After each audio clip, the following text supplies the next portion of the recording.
Welcome on Easy Learning. Now I am going to explain some paragraphs and to start explaining the chapter of A Pinch of Snuff written by Manohar Malgonkar.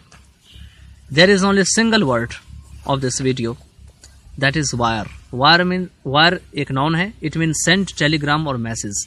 Means किसी को telegram या message भेजना. अब यहाँ पे wire का मतलब तार नहीं है बिजली वाला. तो चलिए पहले हम इस चैप्टर में कुछ बता देते हैं कि इस चैप्टर में आखिर मोटा मोटा है क्या. एक्चुअली में इस चैप्टर में जो है वो जो ऑथर होते हैं मनोहर मैलगनकर, इनके एक मामा होते हैं. वो मामा आ रहे होते हैं और वो जताते हैं कि हम अपने एरिया के बहुत बड़े मिनिस्टर हैं और वो इस कारण से वो आते हैं उनसे मिलने के लिए ऑथर से. ऑथर के पास कुछ समय रहते हैं, कुछ दिन रहते हैं और जो नहीं भी उनके अंदर क्वालिटी है या गुण है उनके मामा के पास, वो भी जो है वो दूसरों को दिखाने की कोशिश करते हैं. तो चलिए स्टार्ट करते हैं. पहला है, अब इसमें कन्वर्सेशन होती है मदर के बीच और ऑथर के बीच. ऑथर के मदर होते हैं पहले वाले लाइन में. Mother's announcement shook me Nanu Kaka's coming she said. अब ये लाइन कौन कह रहा है? ये लाइन कह रहा है ऑथर. ऑथर कह रहा है कि मदर्स की इस घोषणा ने मुझे हिला के रख दिया. शुक मी, क्यों हिला के रख दिया? क्योंकि उसने बताई कि नानू काका आ रहे हैं. नानू काका इज कमिंग. उसके बाद मुझे क्या हुआ? तो oh my God I said, couldn't we send him a wire saying we are leaving, that I am transport or something. कहते हैं हे भगवान कि हम ऐसा नहीं कर सकते कि उनको संदेश दे दें यह कहते हुए कि हम जो है यहाँ पे नहीं हैं और हमें जो है कहीं और जगह तबादला किया जा रहा है, या कोई और बात बता दें. No dear mother said he must be already on the train. लेकिन यहाँ पे ऑथर के मदर कहते हैं कि नहीं डियर, वो पहले से ही ट्रेन में चढ़ गए होंगे. Besides she added reassuringly. इसके अलावा वह यह भी बात बहुत जोर शोर से यूज करती है, रीएश्योर के साथ यूज करती है. He says he can not stay here for more than 2 or 3 days. कि तुम्हारे मामा जो हैं वो कह रहे हैं कि वो यहां पर में 2 या 3 दिन से अधिक नहीं रह सकते. अब यहां पे फिर से ऑथर कहते हैं what is he coming to Delhi for in this heat. इतनी गर्मी में वो दिल्ली क्या करने के लिए आ रहे हैं? He wants to see some minister. तो उनकी मदर कहती है कि वह मिनिस्टर से मिलने के लिए आ रहे हैं या उनसे मिलना चाहते हैं. What? That means he will be here for weeks. Ministers don't see people for weeks, months. Oh my God, क्या कहते हो? ऑथर कहते हैं यहाँ पे इसका मतलब है वो यहाँ पर में कई हफ्ता तक रहेंगे, क्योंकि जो मंत्री लोग हैं वो लोगों से जो है कई हफ्ता तक नहीं मिलते हैं. डोंट सी मतलब यहाँ पे मिलना, देखना नहीं, और यहाँ तक तो महीने भी लगा देते हैं. हे भगवान, ओ माई गॉड. अब मदर कहते हैं if your Nanu Kaka wants to see a minister I am sure he will manage to see him. Mother said any time of the day और नाइट.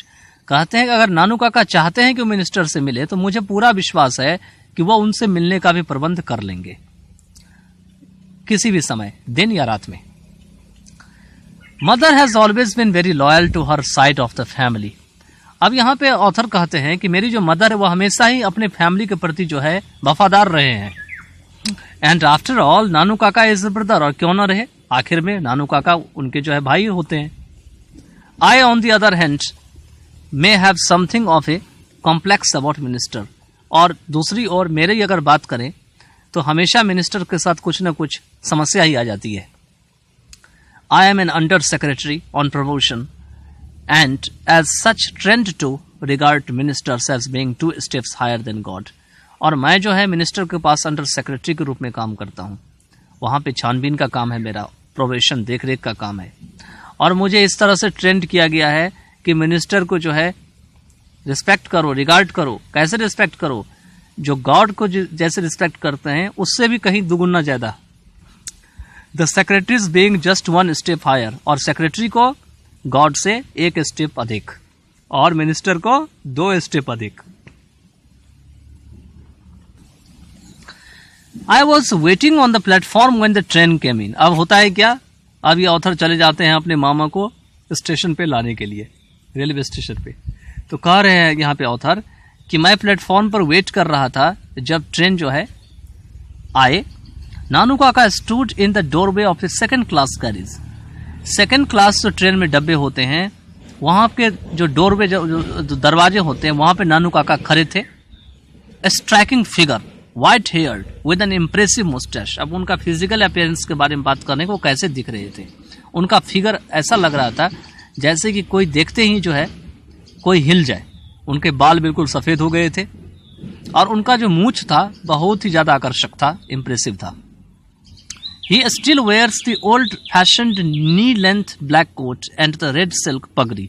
और वो अभी भी पुराने जमाने के जो घुटने तक के जो ब्लैक कोट होते हैं वो पहने थे और रेड कलर की सिल्क पगड़ी जो है, रेशम की पगड़ी जो डकनी ब्राह्मण पहनते हैं वो पहने हुए थे। And drapes a white angocha round his shoulder, और अपने शोल्डर के चारों ओर व्हाइट कलर का अंगोछा जो है लपेटे हुए थे। ड्रेप मीन्स लपेटना। As I went up, he handed me a basket। जैसे मैं उसके पास चल के गया तो हमारे नानू काका जो थे उन्होंने मुझे क्या किया, एक बास्केट दिया, हाथ में एक बास्केट थमा दिया। Take this out, quick, he whispered। वो चुपचाप बोले। Whispered means चुपचाप बोलना, फुसफुसी रूप से बोलना, फुसफुसा के बोलना कि चलो इसको पकड़ो। I will join you outside the station। तुम बाहर जाओ, मैं तुम्हें स्टेशन के बाहर जाके मिल जाऊंगा। I asked no questions। I tucked the basket under my arm। मैंने कोई भी क्वेश्चन नहीं किया। मैंने क्या किया, बास्केट को अपने आर्म के अंदर दबा दिया और वहां से चल पड़ा। And turned only to bump into an enormous Marwari women. और क्या हुआ, अचानक से एक बहुत भरकम सी बड़ी सी मारवाड़ी वुमेन थी, उससे जाके टकरा गया। Who had her head covered in a बुर्का। जिसका हेड जो है वो बुर्का में छुपा हुआ था। But my apologies were drowned by the strength sounds emanating from the basket. इससे पहले कि मैं माफी मांगता, अपोलॉजी मीन्स माफी मांगना, इस माफी को हमारे बास्केट में एक अजीब साउंड है उसने अपनी ओर खींच लिया।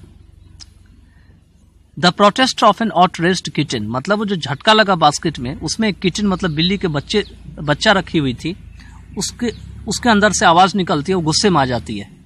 अब बोलती है स्पिट्स, स्ट्रप्स, म्यू म्यू, ये आवाज वहां पे निकालती है।